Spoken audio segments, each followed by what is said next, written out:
नमस्कार, स्वागत है आपका हमारे चैनल पर। मैं हूं आपके साथ शिप्रा सैनी। एजेंडाधारी राकेश टिकैत को बड़ा झटका लगा है। किसान आंदोलन के चलते सड़क जाम है और इस पर अब राष्ट्रीय मानवाधिकार आयोग ने सख्त रुख अख्तियार कर लिया है। एनएचआरसी ने राजधानी दिल्ली, यूपी, हरियाणा और राजस्थान को नोटिस भेजा है।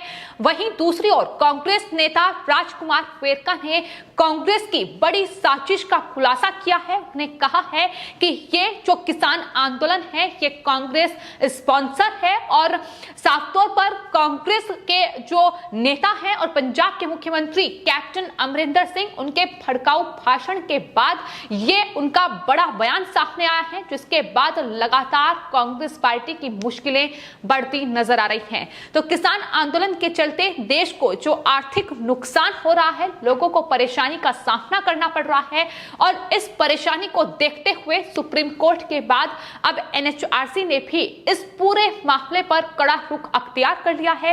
एनएचआरसी ने केंद्र सरकार के साथ साथ राजधानी दिल्ली, राजस्थान, हरियाणा, उत्तर प्रदेश और दूसरी कई अथॉरिटीज को नोटिस जारी कर किसान आंदोलन पर विस्तृत रिपोर्ट मांगी है। साथ ही एनएचआरसी ने यह भी कहा है कि उसे किसान आंदोलन को लेकर कई शिकायतें मिली हैं, जिस पर एनएचआरसी ने संज्ञान लिया और अब इन 4 राज्यों को नोटिस जारी किया गया है।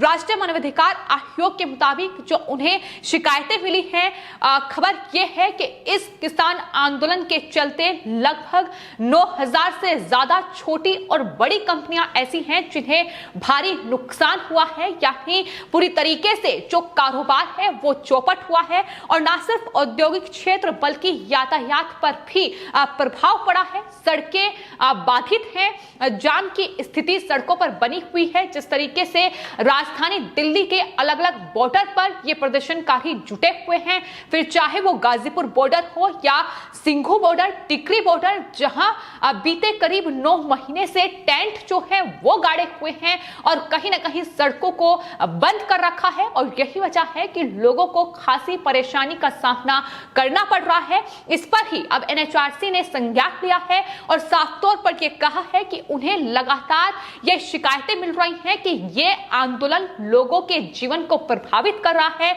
यात्रियों, मरीजों और शारीरिक रूप से विकलांग लोगों के लिए जो भीड़ है वो परेशानी का सबब बन रही है। उन्हें भारी नुकसान उठाना पड़ रहा है, जिसको लेकर अब एनएचआरसी ने संज्ञान लेते हुए इन 4 राज्यों के जो मुख्य सचिव हैं उन्हें नोटिस जारी कर रिपोर्ट मांगी है। तो फिलहाल सुप्रीम कोर्ट के बाद अब एनएचआरसी यानी राष्ट्रीय मानवाधिकार आयोग ने इस पूरे किसान आंदोलन को लेकर, जो किसान आंदोलन की आड़ में राकेश टिकैत और तमाम ये आंदोलनजीवी एक फर्जी आंदोलन चला रहे हैं, एक राजनीतिक आंदोलन चला रहे हैं, उस पर अब एनएचआरसी ने ये बड़ा संज्ञान लिया है। इसके अलावा आपको बता दें, एनएचआरसी ने जो नोटिस इशू किया है उसमें कई उन्होंने बड़ी बातें कही हैं। उन्होंने कहा है कि ऐसी खबरें भी सामने आ रही हैं कि किसान आंदोलन के कारण लोगों को अपने गंतव्य तक पहुंचने के लिए लंबी दूरी तय करनी पड़ रही है, सीमाओं पर बैरिकेड लगा दिए जाते हैं और इतना ही नहीं,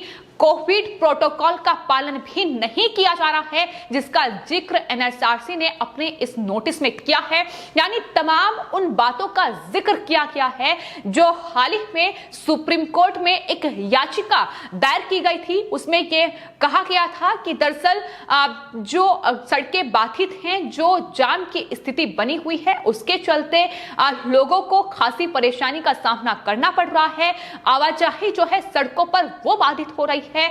अगर ऑफिस के लिए घर से लोग निकलते हैं तो कई घंटों का सफर उन्हें तय करना पड़ता है। ये तमाम परेशानी है जो इस आंदोलन के चलते सामने आ रही है, जिस पर सुप्रीम कोर्ट ने केंद्र सरकार, उत्तर प्रदेश और हरियाणा सरकार से यह साफ तौर पर कहा था कि इस तरीके से आंदोलन के नाम पर सड़कों को बाधित नहीं किया जा सकता और इस पर केंद्र सरकार, उत्तर प्रदेश और हरियाणा सरकार सख्त एक्शन ले, ये सुप्रीम कोर्ट की ओर से कहा गया था। लेकिन उसके बाद अब राष्ट्रीय मानवाधिकार आयोग ने भी दिल्ली, हरियाणा, उत्तर प्रदेश और राजस्थान के जो मुख्य सचिव हैं उनसे अब इस पूरे मामले पर विस्तृत रिपोर्ट मांगी है। इसके अलावा आपको बता दें, एनएचआरसी ने जो नोटिस जारी किया है उसमें राष्ट्रीय आपदा प्रबंधन प्राधिकरण यानी एनडीएमए और केंद्रीय गृह मंत्रालय, स्वास्थ्य मंत्रालय से किसान आंदोलन के प्रतिकूल प्रभाव और कोविड-19 नियमों के उल्लंघन के बारे में भी रिपोर्ट देने के लिए कहा गया है। और चूंकि इस आंदोलन में मानवाधिकारों से जुड़े मुद्दे भी शामिल है, इसलिए उन्होंने उन तमाम मुद्दों पर भी संज्ञान लिया है जिन्हें कहीं ना कहीं इस पूरे आंदोलन में दबाने और कुचलने की कोशिश की गई है। फिर चाहे बात महिलाओं के साथ हुए बलात्कार की हो या जिस तरीके से इस किसान आंदोलन की आड़ में कई किसानों की निर्मम हत्या भी की गई है, उस पर भी राष्ट्रीय मानवाधिकार आयोग ने संज्ञान लिया है। आपको बता दें, धरना स्थल पर मानवाधिकार कार्यकर्ता के साथ जो कथित गैंगरेप का मामला सामने आया था, उस सिलसिले में डीएम झज्जर से मृतक के परिजनों को मुआवजे के भुगतान के बारे में रिपोर्ट एनएचआरसी ने मांगी है और साथ ही 10 अक्टूबर तक का वक्त उन्हें दिया गया है और रिपोर्ट दाखिल करने के लिए कहा गया है। तो तमाम उन मामलों पर संज्ञान अब एनएचआरसी ने लिया है और जाहिर तौर पर जिस तरीके से नए कृषि कानूनों के विरोध के नाम पर यह आंदोलन बीते कई महीनों से दिल्ली के अलग अलग बॉर्डर पर चल रहा है और न सिर्फ राजधानी दिल्ली के अलग अलग बॉर्डर तक यह आंदोलन सिमटा हुआ है, बल्कि संयुक्त किसान मोर्चा और भारतीय किसान यूनियन के जो कार्यकर्ता हैं, ये तमाम आंदोलन जीवी हैं। फिर चाहे योगेंद्र यादव हो या राकेश टिकैत हो, देश के तमाम अलग अलग राज्यों का दौरा कर रहे हैं।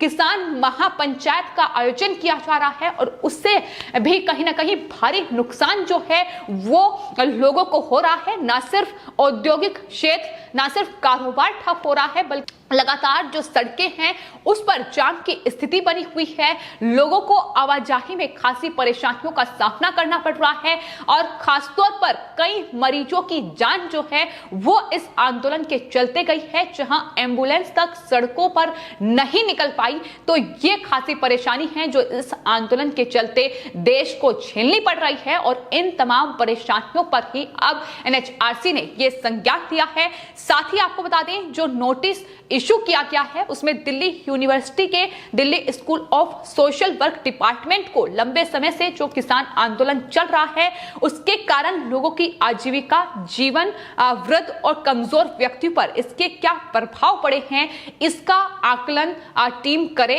ये भी एनएचआरसी ने अपनी रिपोर्ट में कहा है। उन्होंने कहा है कि टीमें ये सर्वेक्षण कर अपनी रिपोर्ट एनएचआरसी को देंगी। तो कई बड़ी बातें एनएचआरसी ने अपने इस पूरे नोटिस में कही है। साथ ही आपको बता दें, राज्यों और केंद्र सरकार को नोटिस देने के अलावा राष्ट्रीय मानवाधिकार आयोग ने इंस्टीट्यूट ऑफ इकोनॉमिक ग्रोथ यानी आईईजी से 10 अक्टूबर तक इस तथाकथित आंदोलन की वजह से उद्योगों पर क्या प्रभाव पड़ा है इसको लेकर भी रिपोर्ट मांगी है। यानी अब ये आंदोलन किस दिशा में जा रहा है, किस तरीके से देश को आर्थिक नुकसान हो रहा है और कहीं ना कहीं उस नुकसान पर अब संज्ञान एनएचआरसी की ओर से लिया गया है। लेकिन हाल ही में पंजाब के मुख्यमंत्री कैप्टन अमरिंदर का एक बड़ा बयान सामने आया था। उन्होंने कहा कि दरअसल इस आंदोलन के चलते पंजाब को आर्थिक नुकसान झेलना पड़ रहा है, लेकिन इसके साथ ही उन्होंने किसानों को उकसाने का भी काम किया। उन्होंने उन प्रदर्शनकारियों को उकसाया और कहा कि अगर उन्हें आंदोलन करना ही है तो राजधानी दिल्ली क्या हरियाणा चाहे वहां आंदोलन करें, क्योंकि पंजाब को इसके चलते खासा जो आर्थिक नुकसान है वो झेलना पड़ रहा है। जिसके बाद कहीं ना कहीं कांग्रेस पार्टी जो है वो बीजेपी के निशाने पर आ गई। लेकिन वहीं कांग्रेस पार्टी के भीतर ही इस पूरे भड़काऊ बयान के बाद एक ऐसा बयान सामने आया है जिसने कांग्रेस पार्टी को पूरी तरीके से बेनकाब कर दिया है। आपको बता दें, पंजाब के ही कांग्रेस नेता राजकुमार वेरका ने यह स्वीकार कर लिया है कि यह पूरा जो आंदोलन है ये कांग्रेस स्पॉन्सर आंदोलन है। उन्होंने कहा कि यह प्रदर्शन सारी पार्टियों द्वारा स्पॉन्सर किया गया है, यानी पार्टी फंडिंग कर रही है, ये उनकी तरफ से माना गया है।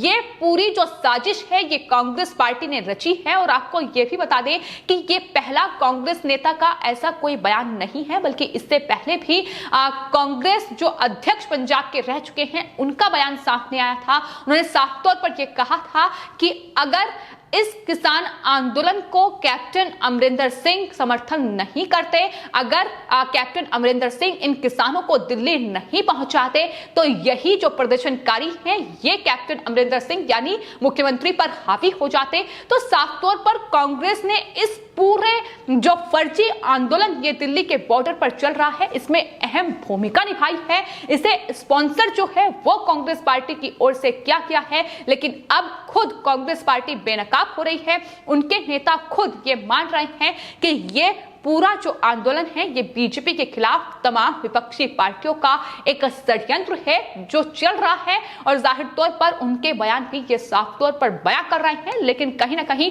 आने वाले वक्त में अगर एनएचआरसी इस पूरे मामले में संज्ञान लेगी तो जाहिर तौर पर इस किसान आंदोलन के नाम पर जो ये फर्जी आंदोलन चल रहा है, जिससे लगातार लोगों को खासी परेशानियों का सामना करना पड़ रहा है, उसे बड़ा झटका लग सकता है। और जिस तरीके से सियासी रोटियां तमाम विपक्षी पार्टियां और ये आंदोलन जीवी इस आंदोलन की आड़ में सेक रहे हैं, कहीं ना कहीं उनकी ये जो कारोबार कहीं ना कहीं एक तरीके से चलाया हुआ है इस आंदोलन की आड़ में, उसे भी बड़ा झटका लगेगा। ये जाहिर तौर पर सामने आ रहा है जिस तरीके से एनएचआरसी ने इस पूरे मामले में अब तमाम राज्यों के मुख्य सचिव और दिल्ली पुलिस कमिश्नर से रिपोर्ट मांगी है। फिलहाल आपकी इस पूरे मामले पर क्या राय है, हमें कमेंट बॉक्स में जरूर लिखें और चैनल को सब्सक्राइब करें। धन्यवाद।